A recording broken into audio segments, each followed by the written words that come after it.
महाराष्ट्रामध्ये red alert जारी करण्यात आला आहे। मुंबई, नाशिक, पालघरसह काही भागात पावसाचा रेड अलर्ट आहे। पुढचे 24 तास अतिशय महत्त्वाचे आहेत। सकाळपासून मुंबईसह उपनगरांमध्ये पावसाची संततधार सुरू आहे।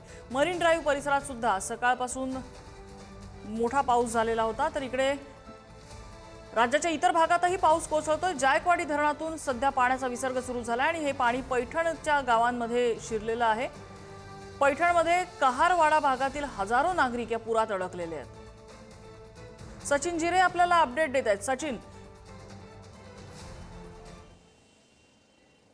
नम्रता, सध्या आपण पैठण शहरामध्ये आहोत। पैठण शहरामधला हा कारवाडा भाग आहे, जिथे हा रहिवासी भाग आहे। तुम्ही पाहू शकतात की कमरेपर्यंत संपूर्ण पाणी या परिसरामध्ये झालेलं आहे। जवळपास 4 ते 5 हजार जे नागरिक या ठिकाणी वास्तव्यात आहेत, त्यांचा प्रश्न निर्माण झालेला आहे। ते काही इथले स्थानिक नागरिक आहेत, तर ते अशा पद्धतीने लहान मुलं असतील किंवा वयोवृद्ध असतील यांना घरातून बाहेर काढत आहेत, असं एक चित्र आहे। तर दुसऱ्या बाजूने मी तुम्हाला दाखवतो की या ठिकाणी जी होडी आहे त्या थर्माकोलच्या माध्यमातून काही महिला ज्या मुली आहेत त्यांचं संसार उपयोगी जे साहित्य आहे, घरांमध्ये पाणी भरलेलं आहे, ते देखील अशा पद्धतीने काढलं जात आहे। हे असं एक चित्र आहे। हा शहर आहे, मात्र शहरामध्ये अशी बिकट परिस्थिती निर्माण झालेली आहे। 2005 मध्ये अशाच पद्धतीने या पैठण शहरामध्ये पूर आला होता आणि अनेक घरं जी पाण्याखाली होती। पुन्हा तीच परिस्थिती निर्माण होती की काय, अशी भीती या ठिकाणी नागरिकांना आहे। आणि आता जर सध्या आपण विचार केला तर जवळपास 2 लाख क्युसेकने जायकवाडी धरणातून पाण्याचा विसर्ग करण्यात आलेला आहे आणि आता तो वाढवण्याची देखील शक्यता आहे, कारण की धरण पाणलोट क्षेत्रामध्ये जसं जसं पाणी वाढत चाललंय तसं तसं पाणी सोडलं जाते। अनेक पूल पाण्याखाली गेलेले आहेत आणि गावं पाण्याखाली गेलेली आहेत। ही लहान लहान मुलं आहे जी आता या ठिकाणी आहे। आतापर्यंत आपण त्यांच्याशी बोलण्याचा प्रयत्न करूया। तुमच्याकडे प्रशासनाकडून कोणी मदत आलेली आहे का?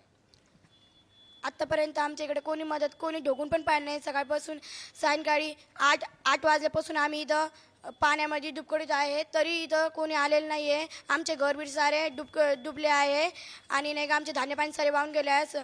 शासनाने आमची थोडी मदत करावी। काय किती वाजेपासून हा पाण्याचा पूर्ण हे परिसरामध्ये जवळपास 2.5 ते 3 तास झाले। हे परिसर जेवढा आहे, कहारवाडा असन, संतनगर असन, जवळपास 4 ते 5 हजार नागरिक इथं पाण्यामध्ये स्थलांतर केलेलं आहे। आतापर्यंत कहारवाड्यामध्ये जे आहे तर कोणीही प्रशासनाचा एकही कर्मचारी किंवा अधिकारी इथं आम्हाला विचारपूस करण्याला आतापर्यंत आलेला नाही। बेटा, काय मागणी करशील आता तू? आम्हाला थोडीशी मदत करा। आम्हाला स्थळ द्या राहायला। कुठे एवढे लेकर आहे, आम्हाला काही सुचत नाही कुठं काय जात। एवढं पाणी पूर्ण धान्य अन्न वाहून गेलं, आम्हाला खायला सुद्धा काही नाहीये। आम्हाला शासनाने नाही का खायला द्यावं, जागा द्यावा आम्हाला राहायला कुठं। नम्रता, आपण पाहिलं ही या मागण्या आहेत चिमुकल्यांच्या की आम्हाला किमान राहायला तरी घर द्यावं किंवा काहीतरी जागा करण्यात यावी, तर आतापर्यंत प्रशासन या ठिकाणी पोहोचलेलं नाहीये आणि अजूनही यांची कुठलीही व्यवस्था करण्यात आलेली नाहीये।